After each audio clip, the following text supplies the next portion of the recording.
Hey, we're live at Scuderia Silva, and today we're going to do a lever shock replacement on I think it's a 67, it's a BJ8. And I have this terrible shot going because I want you to see this bolt right here. And I could only get to that bolt with this obnoxious light going on. Here's the brake line. It's right above the brake line. This is the main shock arm right here. There's the bolt that keeps that arm pinched together. There's another, I'll show you this, there's another system right here that we're going to take apart. Now there's 4 bolts. There's one here, there's one on the opposite side which you cannot see over here, and there's 2 directly behind here. So there's 4 bolts on the top. The first thing that we have to do is we have to make sure you put the car on jack stands. Always use safety first. And of course we have the battery disconnected. That's just every day. And so we will put a jack underneath the arm here that holds up this whole suspension. And we're going to jack this arm up now that we're on a safety rest so that this shock absorber comes off of this pad right here. That's a rubber buffer pad. We're going to replace that too. That's when the shock bottoms out, it's going to bang onto that little rubber guy and save you from getting clanked out of the car. So now I'm going to stop the film and get the light reorganized, and then we'll go on further. This is the rear bolt on the right hand side of this same shock, and I'm tapping the tip of my little probe on there so that you can see where that other bolt is back there. And we're also gonna, everybody hold on, we're also gonna loosen that bolt right there holds the arm together here. You can get it off without doing that, but you won't get the new one on with new bushings. And then I want you to notice we have a castellated nut here, and so we're gonna bend that down, not with this tool but with a tool. Okay. And then we're gonna, once we get that pin out of there on this castellated nut, we're gonna come over and we're gonna look at these bushings. Another terrible shot, but you can see that they're cracked to death. That's junk. So those are gone. So we're gonna replace now. I'm gonna go with a little wider shot here. Hopefully. Nope. Oh. Okay, I'm gonna back up then. So here's where we're at on the car. That'll give you the reference. There's the front of the car, there's the bumper, there's the disc, here's the castellated nut right behind the wheel, and we're going to address this one, that one, and then once again the 2 in the front here. 2 in the front, and then there's 2 behind, way back in there. There's 2 more, 1 on each side. So you got 4 in the back, 1 here, 1 there, and we'll knock this baby out. Okay, well this guy's the real reason we're here. And amongst the many things that Mr. Healey did, he was certainly an innovative guy. He wanted to use the state-of-the-art products at the time, and one thing that was very popular but expensive was hydraulic shocks. So that's what we're going to focus on today. And these hydraulic shocks are called lever arm shocks. They were invented in 1925. There was a guy named Georges Deram, D-E space R-A-M, and he decided that a hydraulic system would be better than the friction disc shocks that they had in all the earlier cars. And so Donald Healey incorporated those lever style shocks, which we now consider completely obsolete, and you know, lots of folks actually convert to what we call standard shock today, especially in the rares. These factory shocks work great if you take care of them. They need periodic service to check the fluid levels, but on a lot of these cars that are 50 years old, they're shot, and so you just send them over to us. We'll ship them in, get them back in a few days, and we can do any of the lever shocks. We're going to go back to the car here in a minute, and we'll take a peek at a BJ8 and go ahead and get the the shock absorber out of the front right. We've already done the left side. And so we've got the tools ready, and we're going to go ahead and go to work. But there's our the genius behind all this. We have a jack stand under the chassis of the car. You can see that on the left side of the frame. We have a nice jack under the other side, and it's underneath, taking up the juice, the weight from the spring. I'm going to take this card out of here, and what we're going to do is I'm going to focus in on what we're looking for. I'll be using the jack, you know what I'm doing, and then I'm going to squeeze in here though, and I want you to see that squished piece of rubber right there. That's what we're looking at. See that there? Okay, now we're going to take the pressure off that, and we do that by putting our jack. I have a 2x4 on top of my jack, and then I have that squeezed right in between the lower control arm panel, the bottom assembly plate under the, I guess it would be the, probably maybe even the lower spring plate. Got it between there and the bolts that go to the lower trunnion connection. And so we put that in there.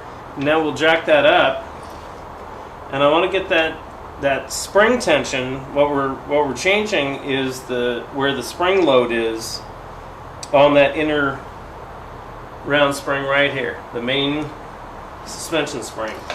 And so I don't want to lift the car off the jack stand for safety, but you can see now by jacking this up anymore, I'm not lifting the car anymore, and I'm off of that tension there. See that castellated nut right there?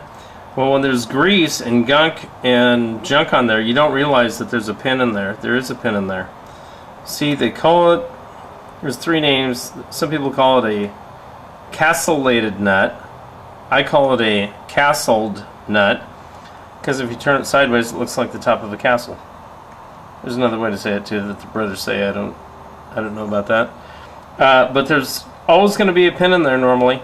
I've seen them before where there aren't, but normally there are. So you dig the grease off and you find that pin, and then on the bottom of that pin, I don't know if you can even see it, but this pin's bent over here. So there you go. Now I pulled that out, and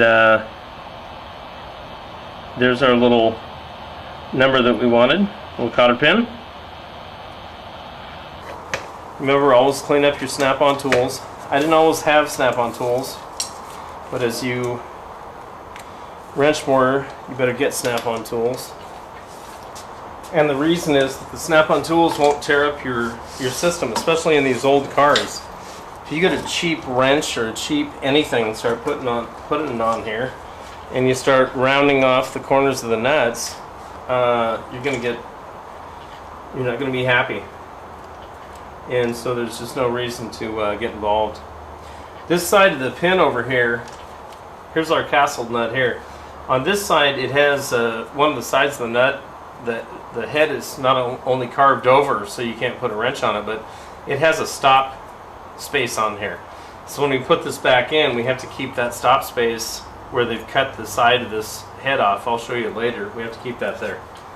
But the first thing that we want to do is just go ahead and take the shock absorber member off of here, off the upper trunnion. So I'm just going to do that with a, I think it's an 11/16. It is. And we're not going to be clanking on the car, and we're not going to be hitting the inside or the outside or any sides. Notice the tools are always clean. We clean them up and put them back in the box at the end of every job. That way we know where they are. There's one brand to use right there. I use the European brand for other things, but this is Snap-on's the game. And I've been let down by lots of tools in my life. When it's 2 in the morning, you got to get a racetrack on the track, and your tool breaks, you just go to the right manufacturer right there, made in America, and just get it. If you can't afford it or don't have it right now, you can get it later. It's no big deal. You can still do your work without it.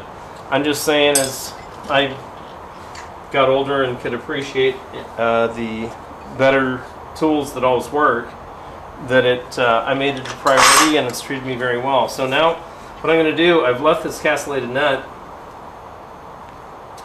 You can't see it, but I've left this castellated nut even with the top of this pin threads.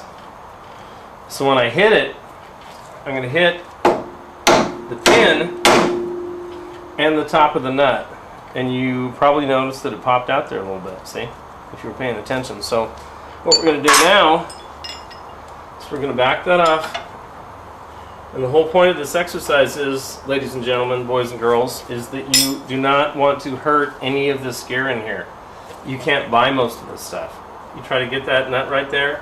If you don't buy the whole training setup, you're going to pay hell trying to get it. So you got to really respect everything. This is a brass hammer. I use a brass hammer. Probably can see the brand on it somewhere right there. It's probably 30 years old. Beat to hell. That's my baby there. Same brand and a nice drift. And so what we're going to do is, by using brass, it's much softer than the steel, so we can beat the hell out of the product if we have to. We don't have to on this one. We're going to ease it out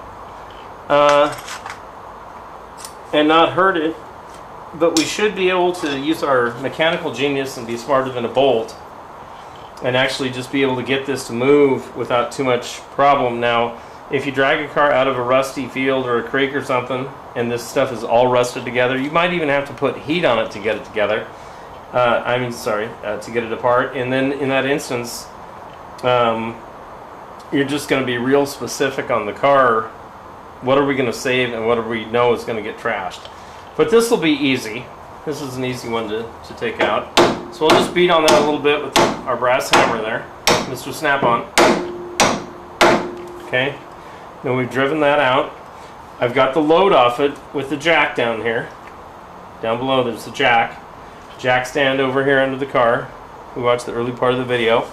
Now you can take one of these big drifts like that if you want to, but they're so big that you can't get in there.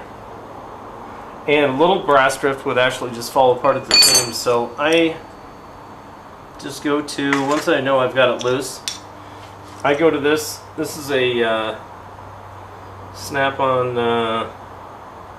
A10, and notice that it's got a rounded tip, and I think I probably put it on the grinder and rounded it more, but the idea is when I put it on here, now that I've started to move that and I'm not scared that it's not going to move, I can just put that in the middle there, and you can turn your hammer sideways. It's brass through the whole head system there, and if you hold it a little bit, you just beat on it,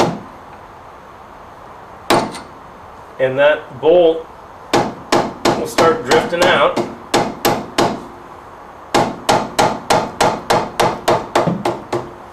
Until the point, you could use it this way, but you're running over there, you're running out of space, and you're starting to get into the paintwork and stuff. I don't like that.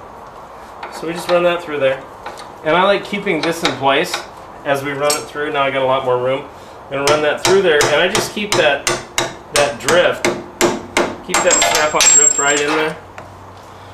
In case the thing had some weird deal, you'd have something to stop it from just exploding on you.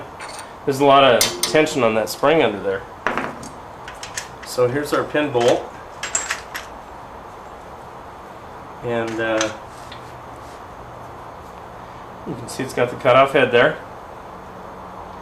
So when we put that back in, you can probably see here, it might not be a good shot, but you can see right here there's a flat spot on this upper shock area, and that marries up to this. So when we put it back in, you got to put it in and have those matched up. The other thing that you see is it has a nice step area in here, and so we're going to grease the daylights out of this pin. We're going to grease it up along this whole shaft here all the way around, make sure there's just grease everywhere. We're not going to do it sloppy, but we want it nice, and we're also going to take a look here. These threads are filthy. We're going to clean up all these threads, and we're going to clean that hole up there. We don't need any grease on the we can have a little bit of grease on the threads. We don't need much grease on the threads, and not necessarily any in the hole. Whatever's in there is in there. But we got to clean this all up real quick, and then straighten this out.